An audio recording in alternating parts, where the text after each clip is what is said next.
예레미야서를 시작을 합니다. 우리 예레미야서 하기 전에 또 지혜서 하기 전에 우리 이사야서 공부했던 거 기억나시죠? 예. 이사야서는 우리들이 알다시피 히스기야 왕 때 주로 아하스 히스기야 왕 때 주로 이사야 선지자가 주로 활동을 많이 했었는데 예레미야서는 이사야 선지자보다 한참 뒤에 등장하는 선지자가 예레미야입니다. 이 예레미야는 특별히 이 유다 나라가 바벨론에 멸망하기 직전까지 유다 땅에서 활동하던 선지자인데 아마 이스라엘 역사 속에서 가장 혼란하고 복잡하고 그리고 정말 멸망으로 기울여져가는 정말 안타까운 때에 부름받아서 정말 끝까지 충성한 선지자가 예레미야가 아닌가 싶습니다. 그래서 우리가 예레미야 하면은 보통 눈물의 선지자라고 이야기를 하잖아요. 왜냐하면 망해가는 나라를 바라보는 선지자의 마음, 얼마나 안타깝겠습니까? 근데 망해감에도 불구하고 왕들도 회개하지 아니하고 백성들도 회개하지 아니하고 자기 앞에 당장 이 망할 것이라고 하는 비참한 미래가 앞에 있는데도 사람들은 그걸 못 봐. 그리고 그 미래에 얼마나 끔찍한 일들이 일어날 것인지 그걸 못 보는데 예레미야는 그게 보이거든요.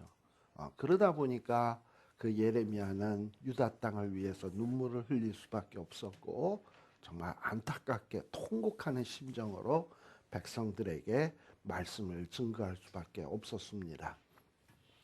그래서 제가 좀 예레미야서를 이제 시작하면서 여러분들한테 좀 꼭 주지시켰으면 하는 말은 예레미야가 이런 선지자라구나, 이런 메시지를 증거했구나.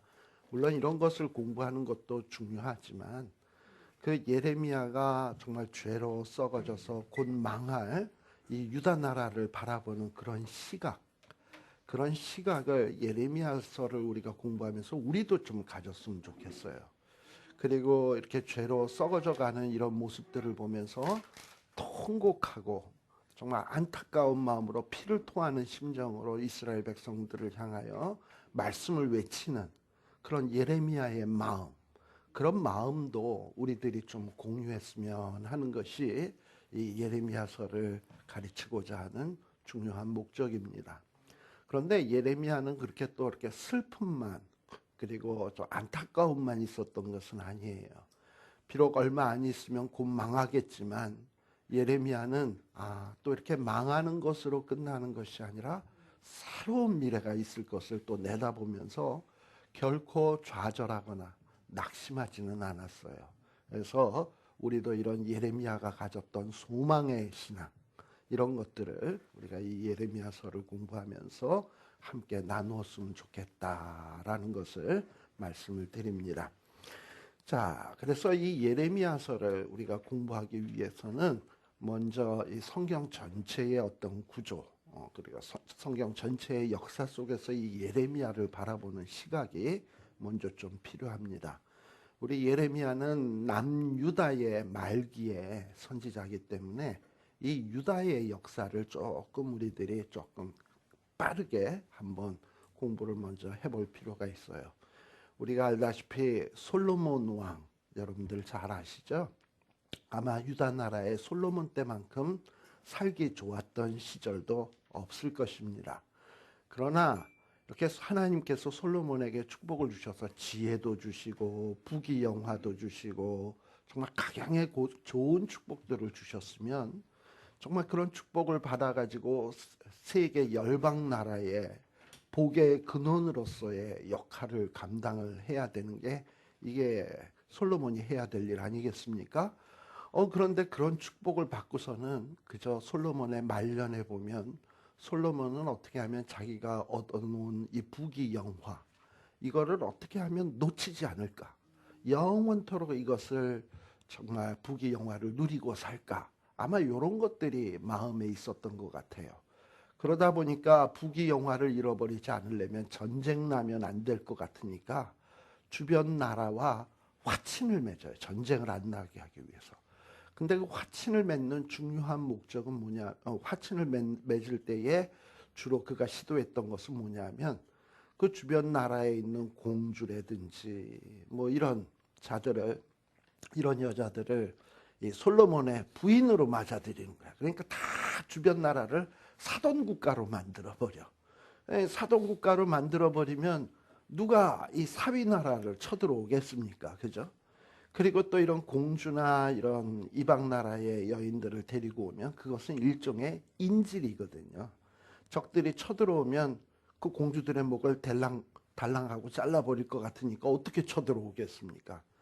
그런데 그거는 이제 솔로몬의 생각이고 솔로몬은 그렇게 하면 다 잘 될 것이라고 생각을 했지만 결국 그 일로 인해서 이방 나라의 각종 우상이라든지 온갖 더러운 문화가 이스라엘 땅 안으로 들어오게 된 아주 중요한 계기가 된 거예요.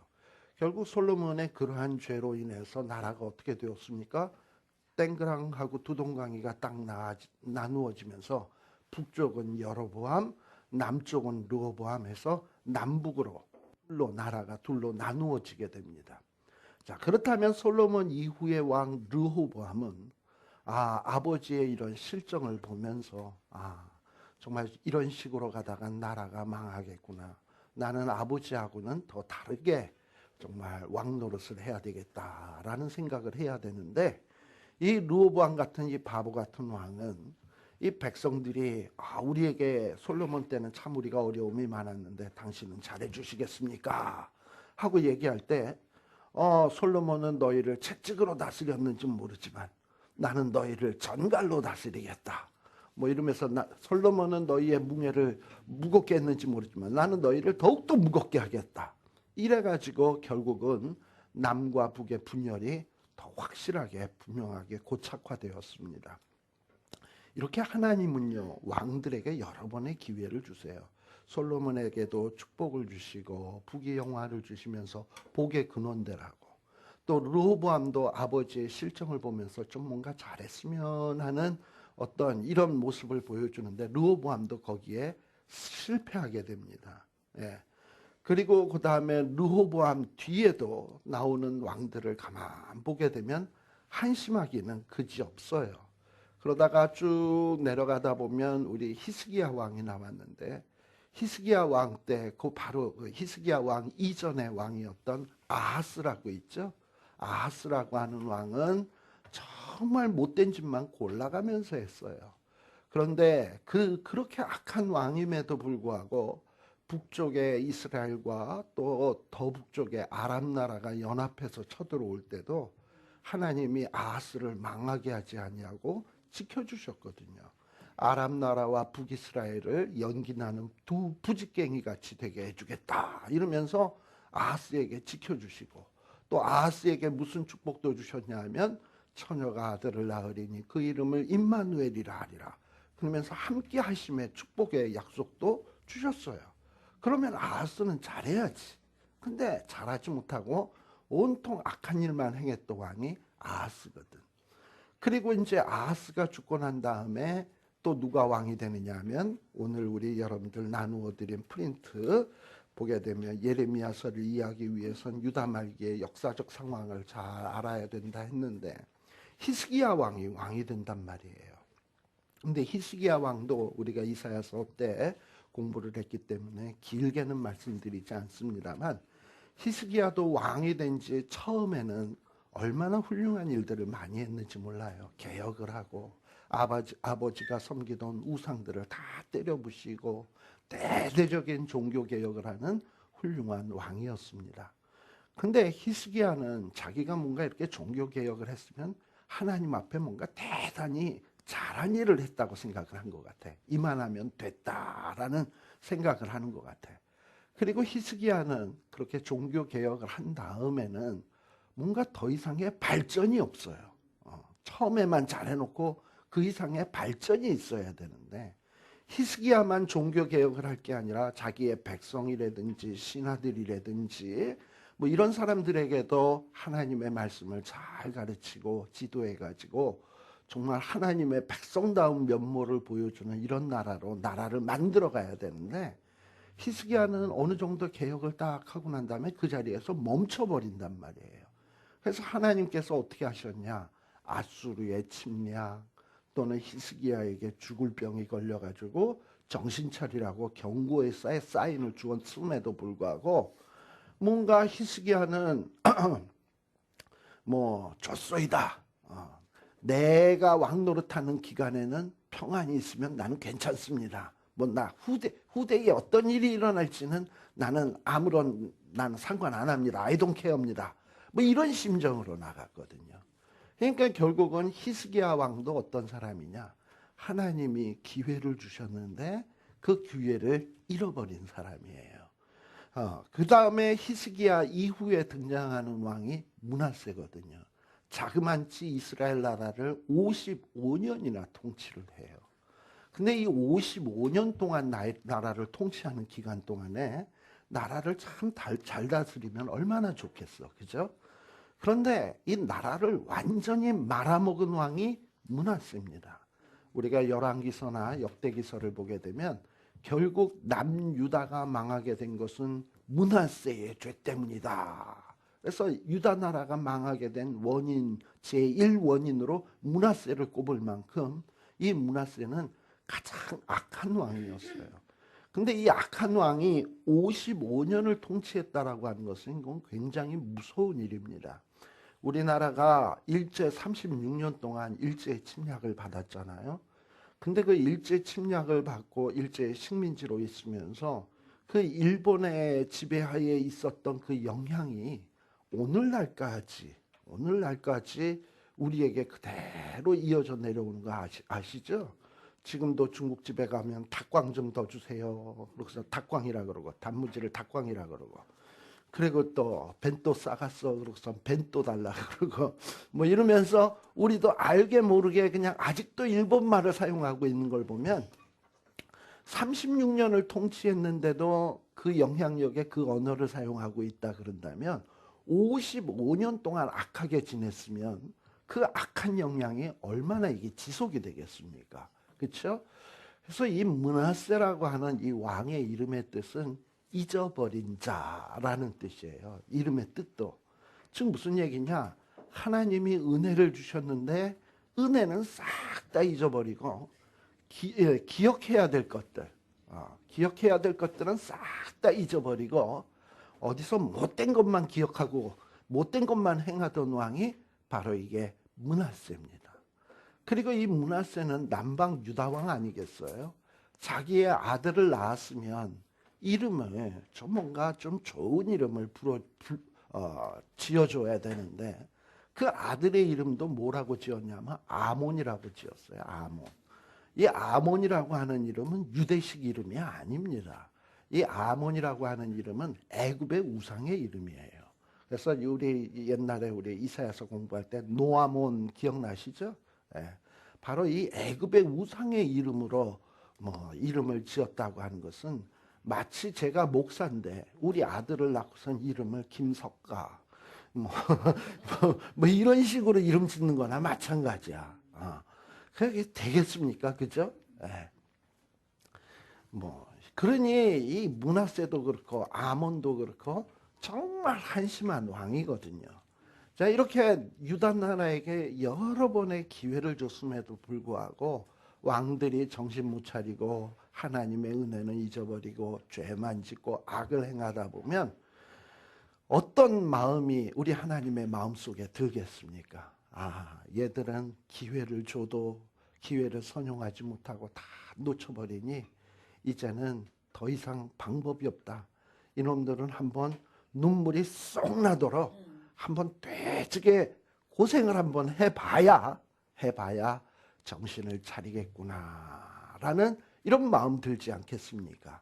그래서요, 우리 하나님께서는 어떻게 보면 히스기야 왕 이후 그때서부터 이 유다 나라에 대해서 희망을 접으셨어요. 희망을 접고 이제 이 유다 나라는 한번 망해봐야 된다. 그렇다고 하나님이 유다 나라를 영원히 버리겠다는 얘기가 아니에요. 하나님이 이스라엘 백성들에게 고통을 주는 것은 망하게 하기 위함이 아니라 정신 차리게 하는 하나의 징계지 심판이 아니라 이 말이에요. 그래서 징계를 통해서 눈물 한번 쏙 빼고 난 다음에 그 다음에 회복을 시켜줘야 이 회복의 축복, 하나님의 은혜의 축복이 어떤 것인지를 소중히 여길 수 있거든요. 그래서 이런 마음에서 하나님께서는 이 히스기야 왕 이후 므낫세, 아몬 요 때를 거쳐서 뭔가 이스라엘 백성들을 망하게 하고 그 다음에 회복해야 되겠다라는 계획을 갖고 계시게 됩니다. 자, 그러면서 이 이스라엘 백성들을 한번 혼내기는 혼내야 되겠는데, 근데 혼낼 때에도 뭐가 필요하냐? 피할 길을 내야 되잖아. 때린다고 맞아 죽으면 안 되잖아요. 다 망해버리면 안 되잖아. 그래서 하나님께서는 유다 말기에 요시야라고 하는 왕을 세우십니다. 그래서 므낫세, 아몬 때 아주 나라가 완전히 썩어서 도저히 희망 없는 상황이 되어버렸는데 완전히 식물인간처럼 돼버린 거야. 그런데 마지막에 잠시 한번 살려놔서 그 속에 말씀이라도 조금 심어놔야 바벨론 포로로 잡혀간다든지 망했을 때라든지 고통을 당할 때라든지 뭔가 소망을 가지고 뭔가 그래도 실오라기 같이 남을 수가 있잖아요. 그래가지고 하나님께서는 이 식물인간처럼 유다 나라에게 마지막에 잠시 한번 정신이 번쩍 드는 그런 일을 한번 주시는데 바로 그것이 바로 요시야 왕을 세우게 되는 거예요. 그래서 므낫세 아몬 때 이미 다 망해가는 나라였지만 요시야 때 한번 마지막으로 한번 개혁의 운동이 확 일어나게 됩니다. 개혁의 운동이 확 일어나고 그리고 한번 유다 나라에 한번 다시 한번 영적인 대각성 운동이 일어나는데 사실 이것은 유다 나라를 회복시키기 위해서라기보다는 뭔가 바벨론 포로로 잡혀갔을 때 아예 절망하고 널브러질까 봐 그래도 절망하고 널브러지지 말라고 뭔가 희망의 불씨를 남겨두기 위해서 요시야의 개혁이 있었다라는 것을 여러분들이 역사적으로 좀 이해를 해야 합니다. 그리고 요시야 왕 이후에는 정말 왕 같지 않은 왕들이 일어나서 왕 노릇하다가 결국은 나라는 망하게 되는데 바로 요 시기에 선지자 활동을 하던 사람이 누구냐 하면은 선지자 예레미야가 되는 겁니다. 그래서 예레미야 선지자를 잘 우리가 이해하기 위해서는 요시야 왕, 그 다음에 요시야 왕 이후에 왕이 되는 여호와아스, 소위 살룸이라고도 불려지는 왕입니다. 그 다음에 여호와아스 다음에는 여호야김, 엘리야김이라고도 불려지고요.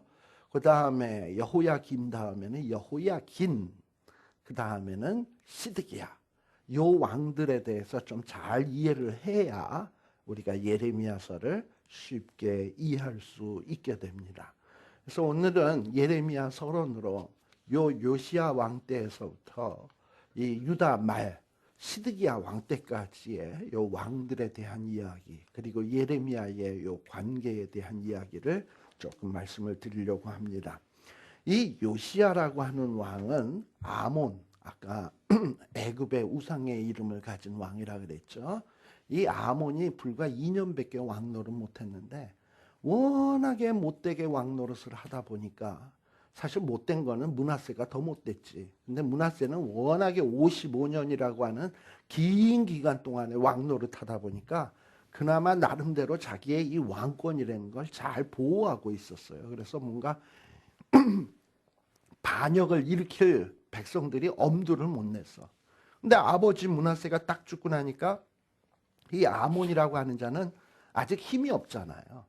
그래가지고 이 아몬이 세력을 잡기 전에 아몬이 왕노릇한 지 2년밖에 안 되었을 때 백성들이 이 아몬 치하에서는 도대체 나라에 희망이 없다 하고서는 신하들이 일어나서 아몬을 죽여버렸어.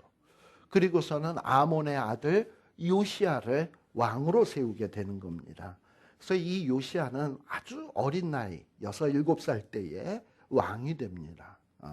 흔히 이 요시야는 6, 7살 때 뭘 알겠습니까?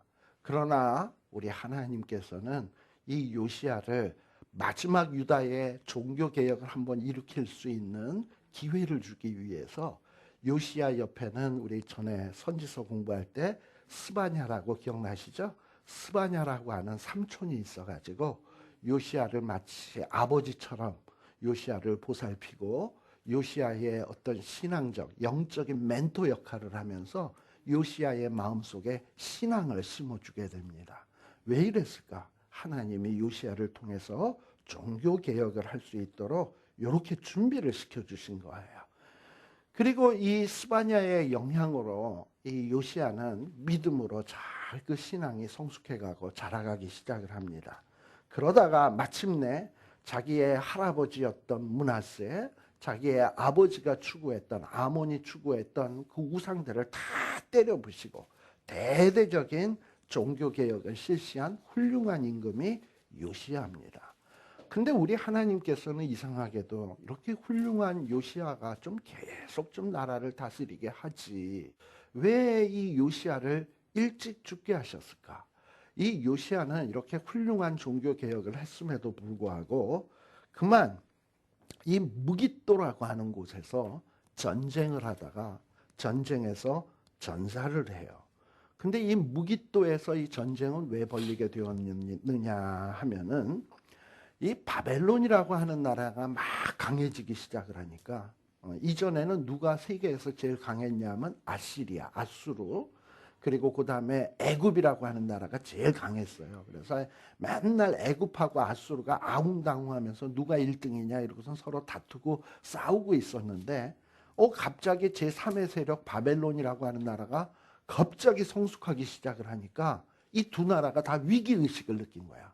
그래서 아수르와 애굽이 야 우리가 막 그냥 지금 무섭게 일어나는 저 바벨론을 우리가 좀 견제를 좀 하자. 그래서 아수르와 애굽이 동맹을 맺어가지고 이 바벨론을 치려고 하는 계획을 갖게 됩니다. 그래가지고 애굽이라고 하는 나라가 아수르를 돕기 위해서 북쪽으로 전진을 해와요. 북쪽으로 막 아수르를 돕기 위해서 아수르 있는 땅으로 오게 되는데 그때 웬일인지 하나님께서는 요시야의 마음속에 저 애국 군대를 막아야 되겠다 해가지고 애국 군대를 막으러 나간 거예요. 근데 그 막으러 나간 장소가 어디였냐면 무깃도라고 하는 곳입니다. 애굽 왕은 요시야 왕에게 얘기하죠. 야, 지금 우리는 바벨론과 싸우려고 하는데 네가 왜 나서냐? 너 비켜라. 안 비키면 너 죽임을 당할 수밖에 없다. 그런데 고집스럽게 요시야는 거기에서 막 버티고 있다가 그만 애굽하고 땅 하고 전쟁이 벌어져가지고 거기에서 나이 40이 채 못 돼가지고 젊은 나이에 덜커덕하고 죽임을 당하게 됩니다.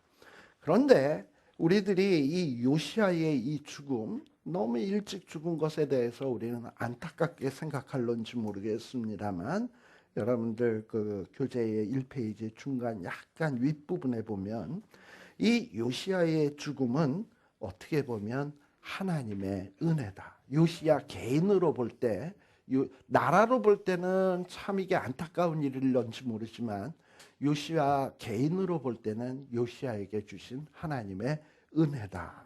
어째서 그러느냐 하면은 역대하 34장 28절 같은 데 보게 되면 잠깐 한번 볼까요? 네, 역대하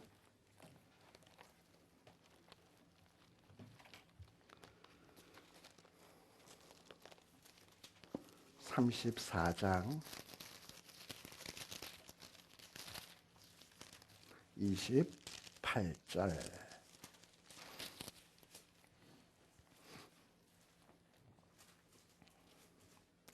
자, 역대하 34장 28절에 보면 그러므로 내가는 하나님이고요. 너로는 요시야 왕이에요.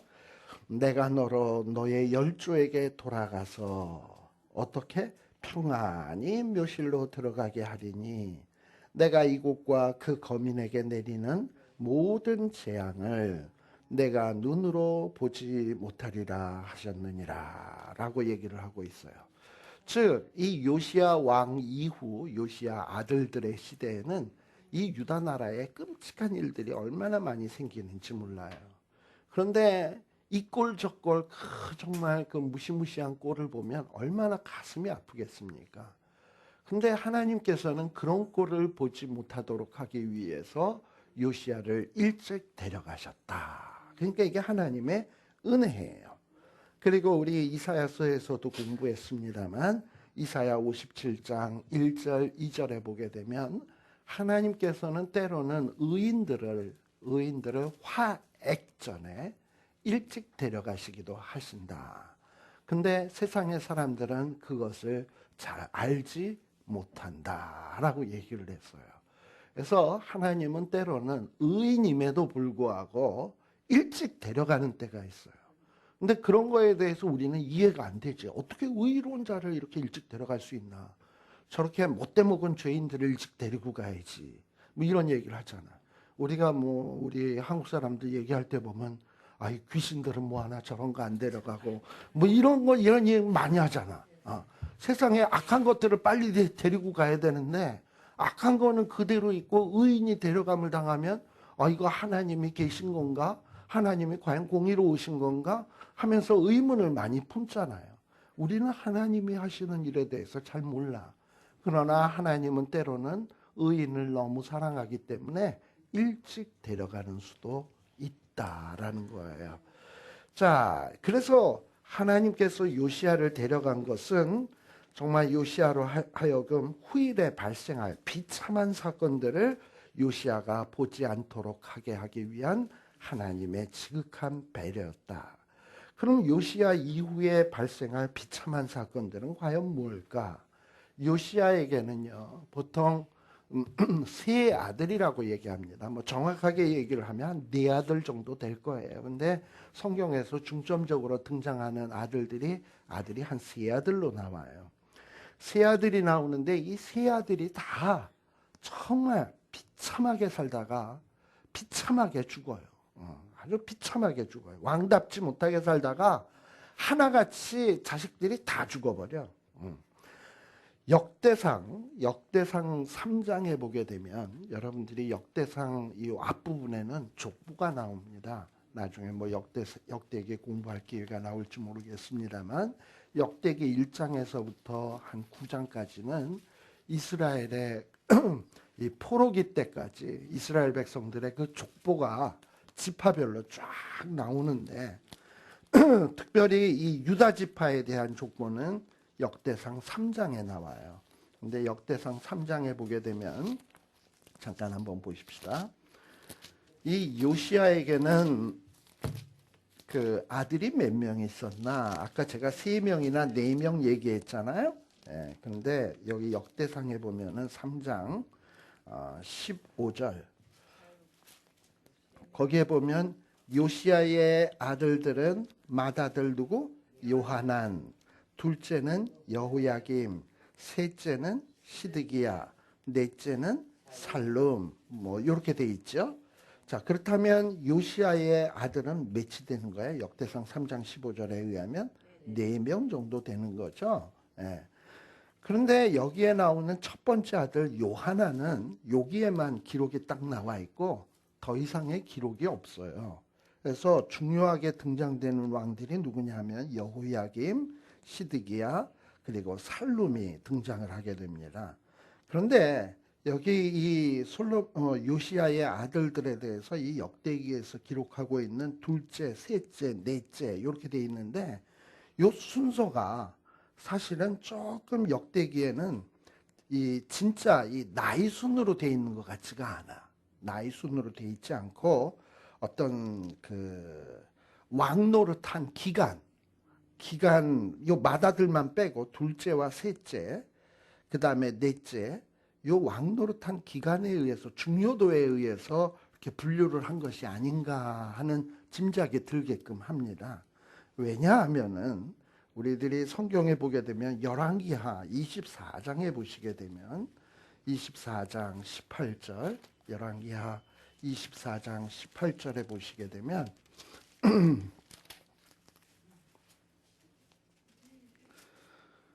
자 열왕기하 24장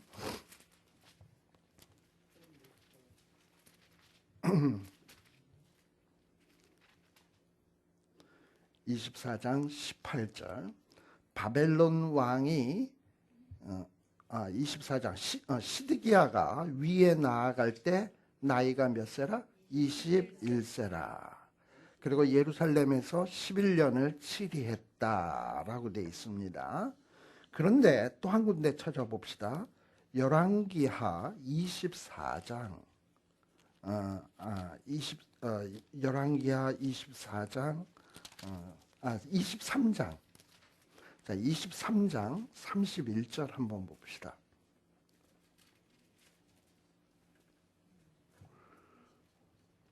(23장 31절) 거기에 보면 여호아스가 위에 나아갈 때 나이 몇 세라? 23세. 한번 그럼 생각을 해봅시다. 여호아스가 먼저 왕이 되나요? 시드기야가 먼저 되나요? 여호아스가 먼저 왕이 돼요. 근데 여호아스가 먼저 왕이 됐을 때 왕이 될 때 나이가 23세였다면 시드기야는 왕이 될 때 21세였다면 누가 더 나이 많은 거예요?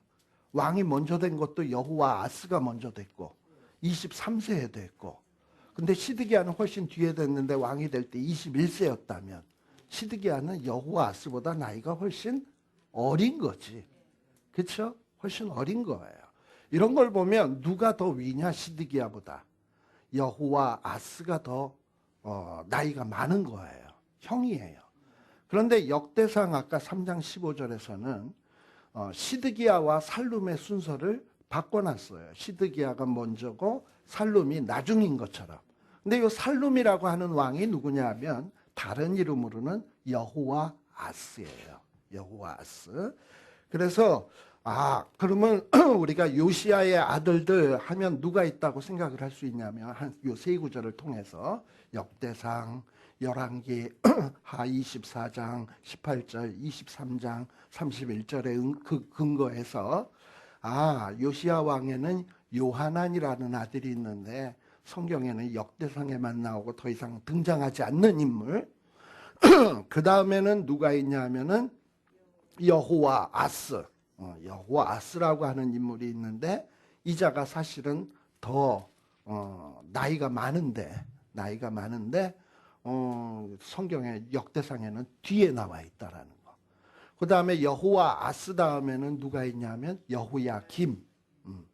그 다음에 여호야김 다음에 여호야긴은 여호야김의 아들이에요. 얼마 왕노를 못했어.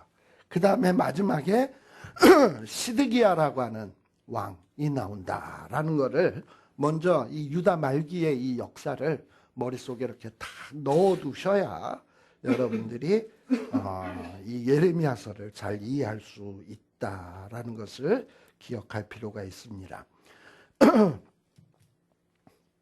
자, 그러면 이 요시야가 무기또에서 죽고 난 다음에 졸지에 나라의 임금이 전쟁터에서 덜커덕 죽었어요.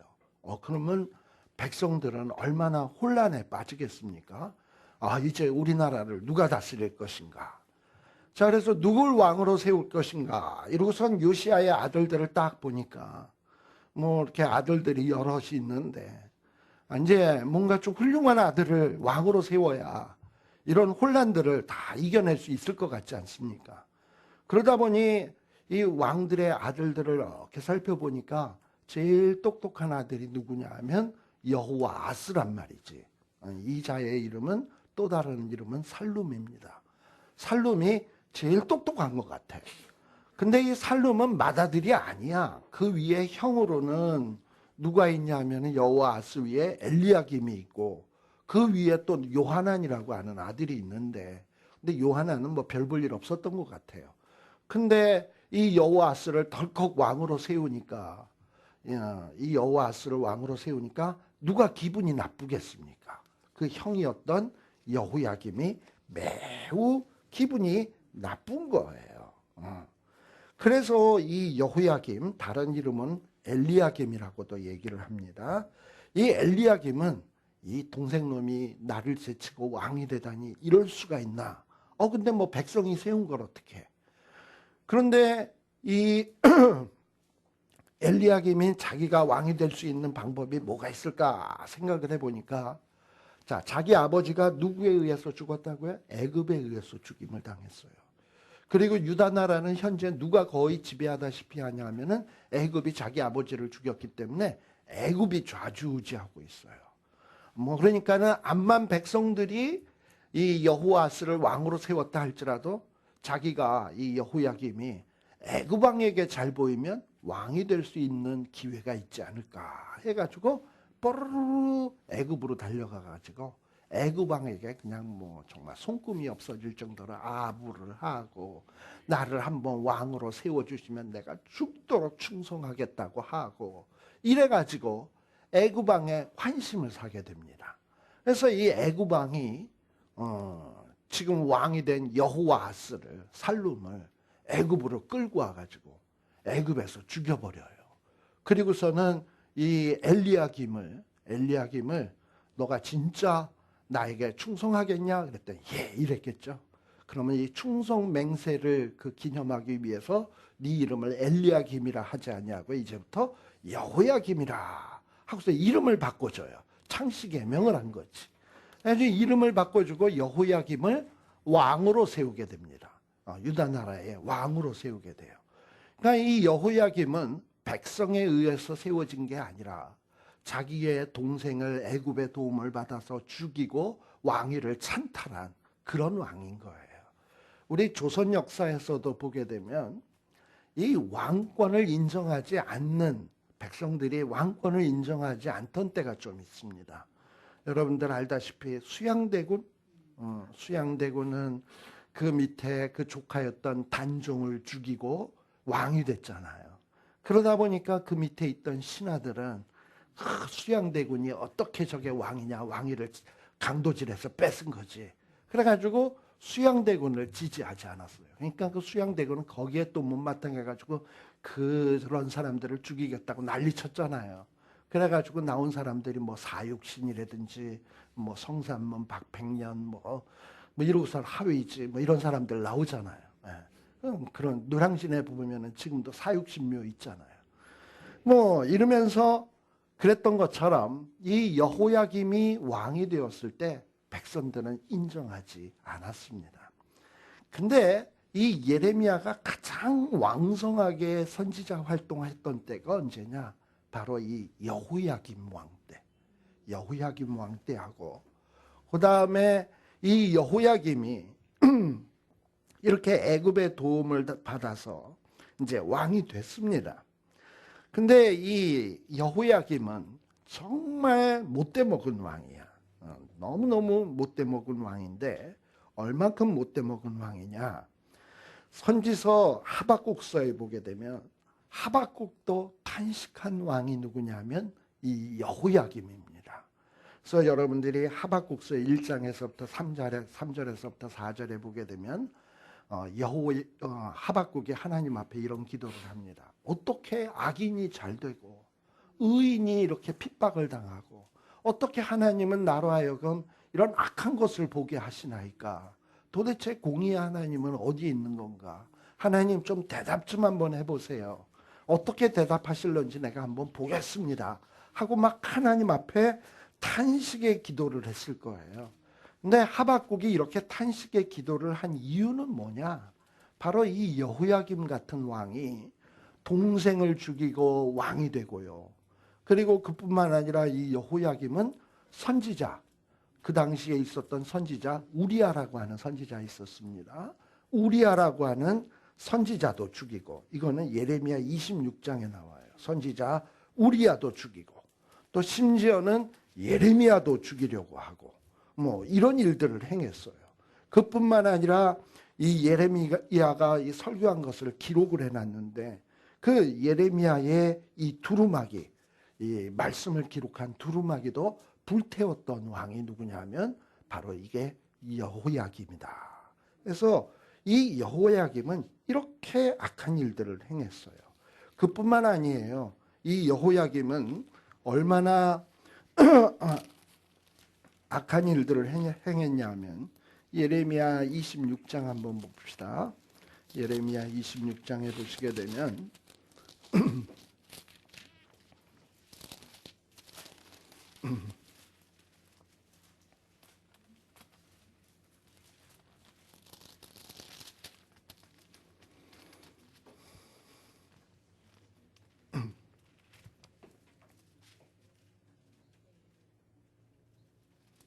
찾으셨어요?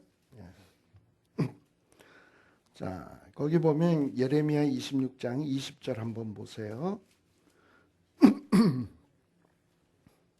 이 여호야김 왕 때 여호와의 이름을 의탁하고 예언한 사람이 있었는데 이 선지자가 누구냐 하면 우리야라고 하는 선지자였어요. 네. 우리야라고 하는 선지자가 있었는데 이 우리야라는 선지자가 이 여호야김의 그 못된 정치에 대해서 많은 책망을 했을 거 아니에요. 그래서 이 유다 나라의 성읍과 유다 나라의 땅을 쳐서 막 예언을 하니까 이 여호야김이 이 우리야를 죽이려고 했어요. 그랬는데 이 우리야가 무서워가지고 애굽으로 도망을 갔더니 애굽에다가 그 연락을 해가지고 그 아마 이 당시에도 애굽하고 이 여호야김 사이에는 국제 범죄 뭐 공조하는 이런 인터폴 조약 같은 거 있잖아요.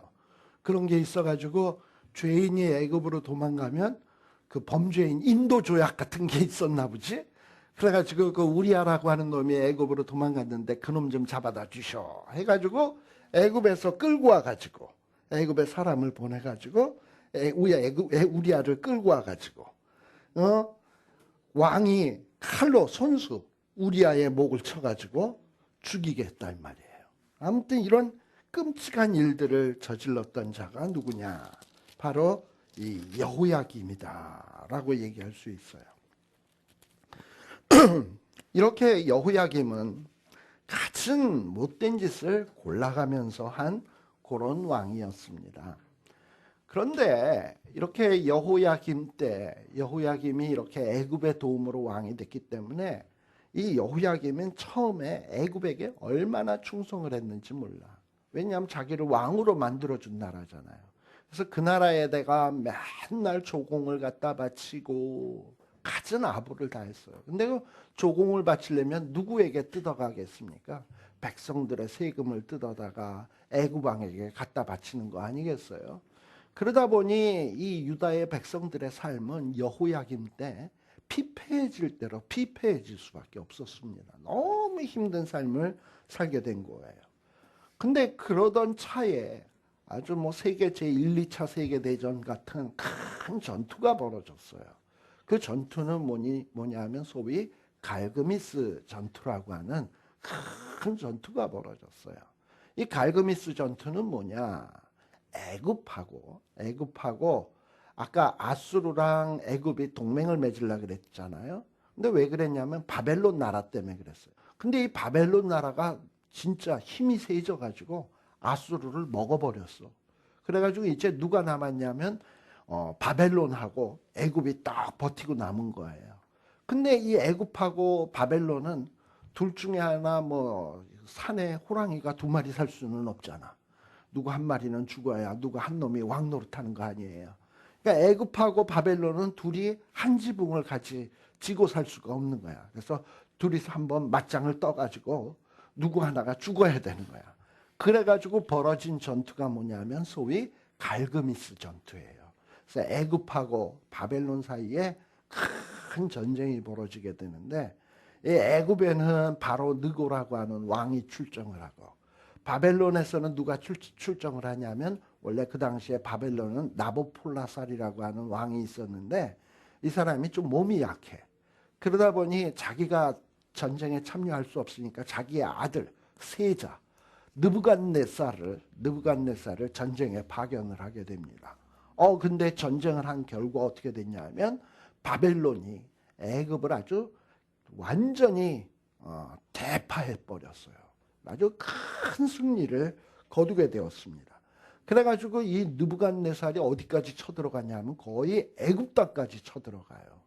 근데 이때까지만 하더라도 유다 나라는 누구의 점령하에 있었냐면 애굽의 지배하에 있었는데 바로 이제 바벨론이 애굽까지 쳐들어가게 되니까 유다는 누구의 손아귀에 땅 떨어지게 됐냐 하면은 느부갓네살의 손에 딱 떨어지게 된 거예요. 그러다 보니 난리가 난 게 누구냐? 여호야김이야. 여호야김은 아이쿠야 그동안에 애굽에 충성을 했는데 이제 바벨론이 우리를 다스리게 되었으니 어떡합니까? 이제 울며 겨자 먹길로 바벨론 왕에게 충성을 할 수밖에 없는 거예요.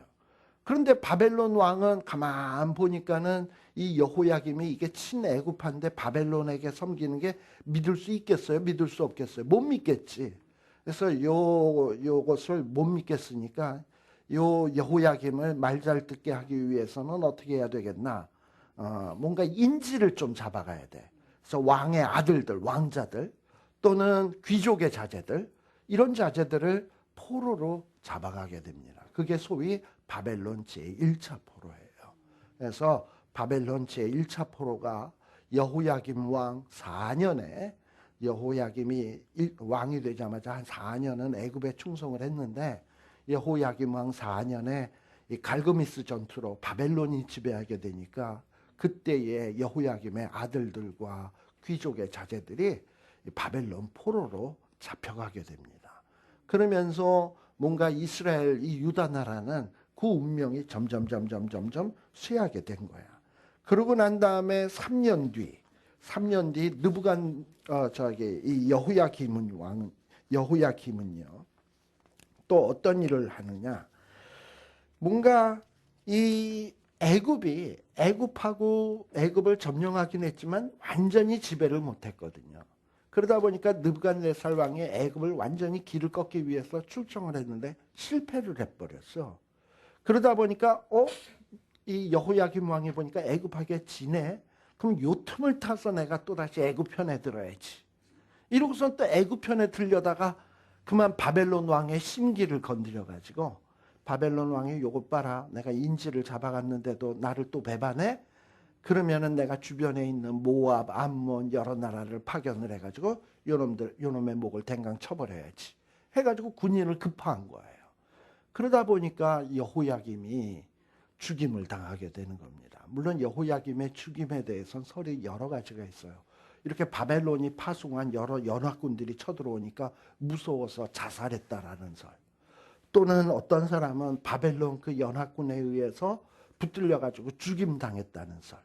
또 어떤 사람들은 이 여호야김의 신하들이 바벨론이 쳐들어오게 되면 여호야김도 죽이지만 자기네들 신하도 죽일까봐 선수를 쳐가지고 요참에 우리가 여호야김의 목을 바벨론 왕에게 갖다 바치자 해가지고 신하들이 여호야김을 죽였다는 설.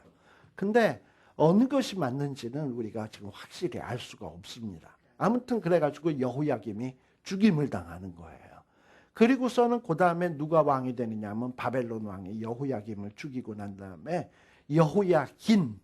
여호야긴이라고 하는 여호야김의 아들 여호야긴을 왕으로 세우게 되는데 이 여호야긴도 뭔가 아버지를 닮았는지 바벨론 왕이 볼 때 시덥지 않게 정말 바벨론에 충성을 하지 않는단 말이야.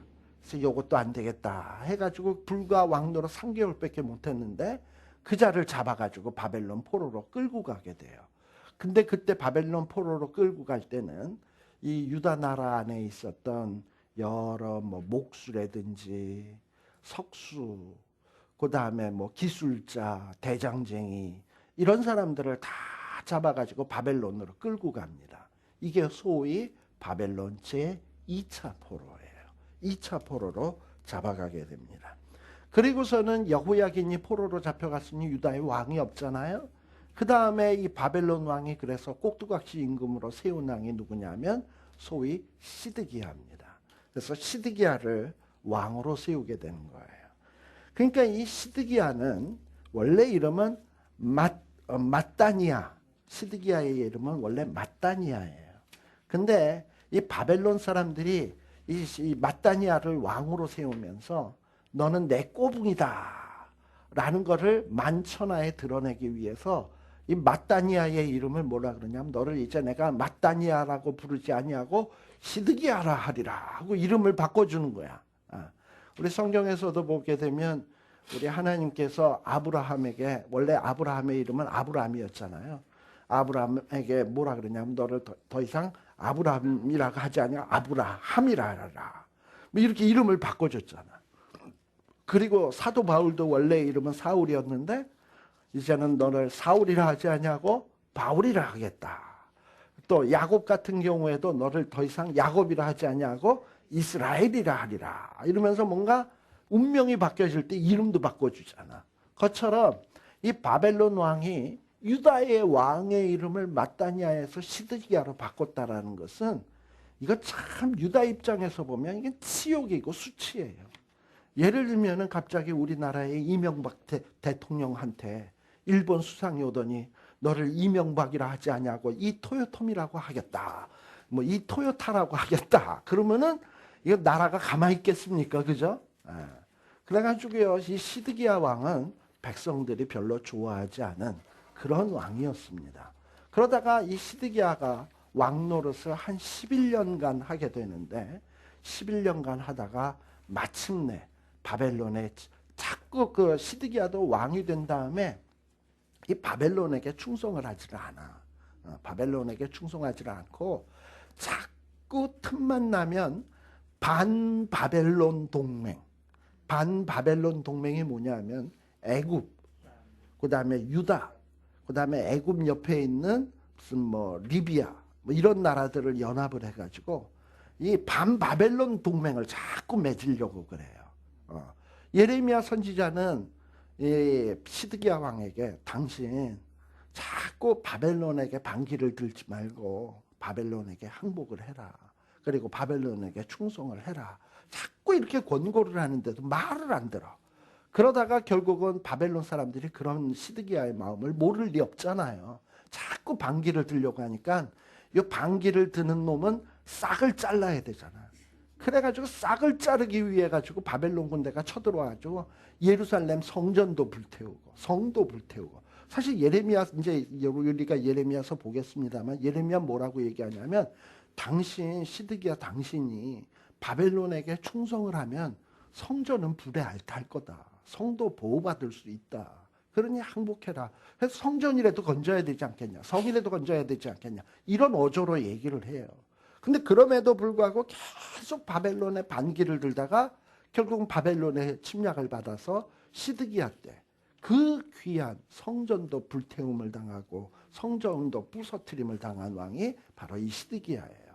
그래서 이 시드기야 때 결국은 유다 나라는 망하게 되는 거죠. 이게 소위 BC 586년이고 이때에 마지막 망하면서 나머지 그래도 쓸만한 인간이 유다에 남아있으면 그 인간들을 다 포로로 또 잡아가요.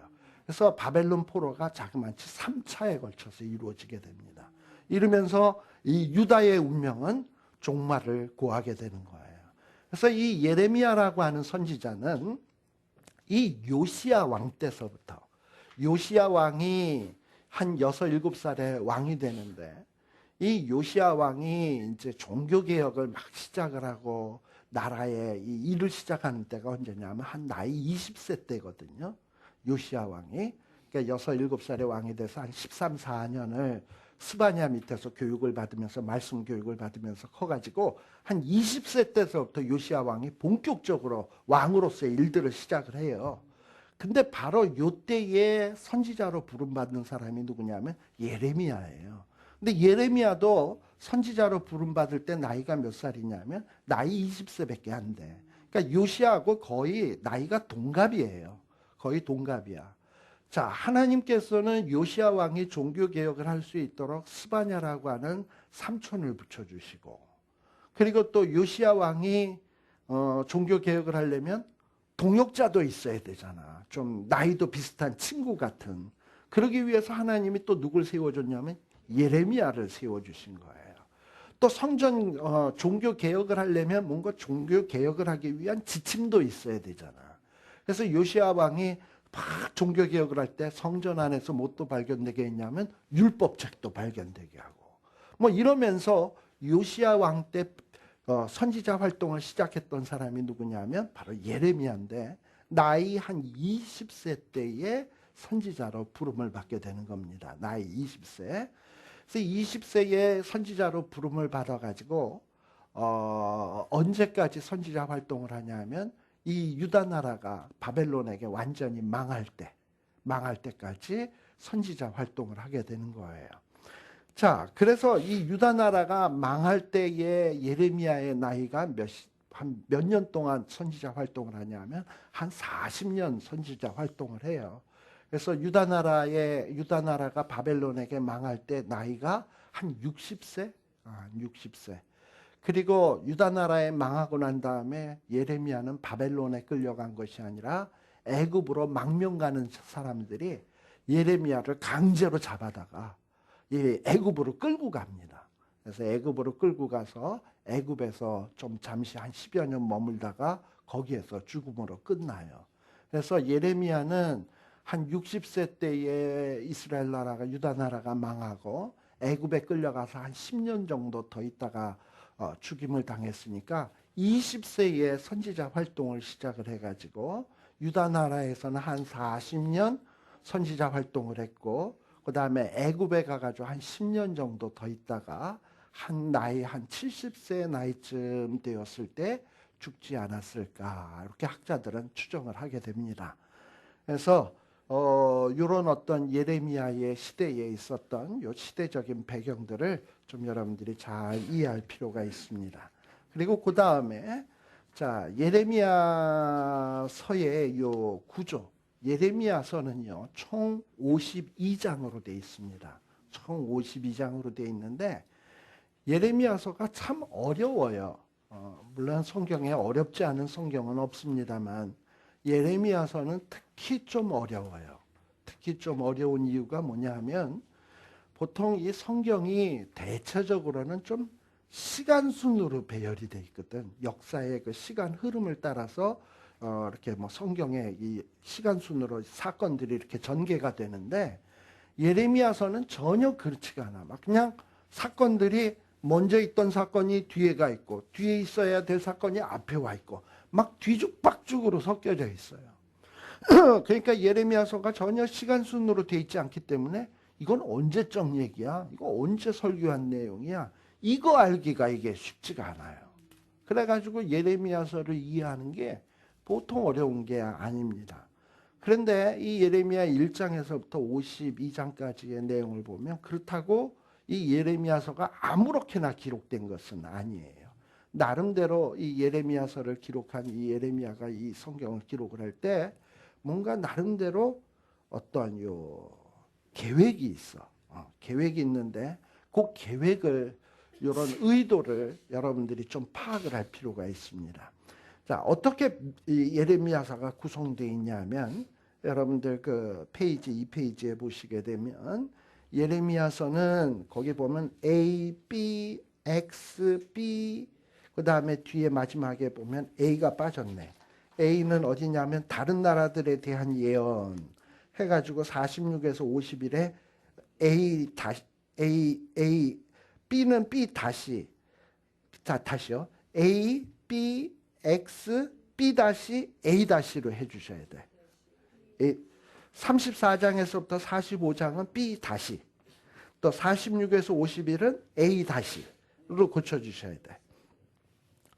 자, 그런 A, B, X, B 다시, A 다시 형태로 되어 있어요. 자, 그렇다면 X를 중심으로 뭔가 대칭이 되어 있는 구조죠. A, B, B 다시, A 다시니까.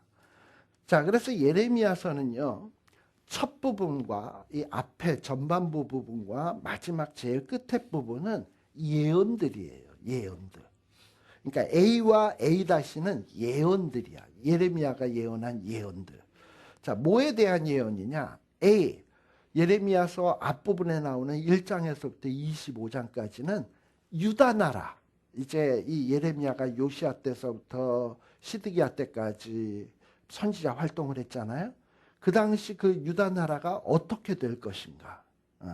하나님이 여러 번의 기회를 줬는데도 그 기회를 다 놓쳐버린 이 유다 나라는 과연 어떻게 될 것인가. 아까 하나님이 징계한다 그랬죠. 징계받을 것이다.